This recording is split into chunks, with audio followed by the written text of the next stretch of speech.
Hi everyone. In this session, we're going to talk about circadian rhythm, our internal body clock, and how it applies to our mitochondria. So let's dive into how this 24-hour biological process influences our mitochondrial health. First, let's talk about the coordination of metabolic processes.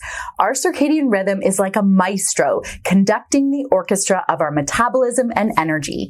It ensures that everything runs smoothly and efficiently, from glucose and lipid metabolism to cellular energy production. Speaking of energy production, our circadian rhythm also influences the creation of new mitochondria. Circadian rhythm plays a role in mitochondrial biogenesis, helping us maintain a healthy balance between fresh, functional mitochondria and the removal of damaged ones. Now let's talk about oxidative capacity. When our circadian rhythm gets disrupted, our mitochondria might feel like they're trying to run a marathon, missing one shoe. This can lead to reduced energy production and an increase in reactive oxygen species, which we definitely don't want. Our circadian rhythm also helps keep up with housekeeping, regulating mitophagy, that process of sweeping away damaged or dysfunctional mitochondria. It's essential for maintaining mitochondria quality and overall cellular health.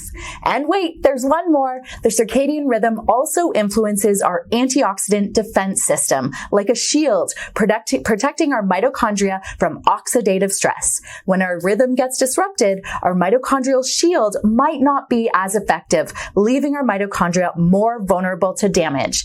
Lastly, let's not forget about stress. The circadian rhythm regulates our stress response, and disruptions can lead to chronic stress, which is no fun for anyone, especially our mitochondria. So to keep your mitochondria happy and healthy, you have to support your circadian rhythm by maintaining a consistent sleep-wake schedule, getting sunlight during the day, and establishing a relaxing bed routine.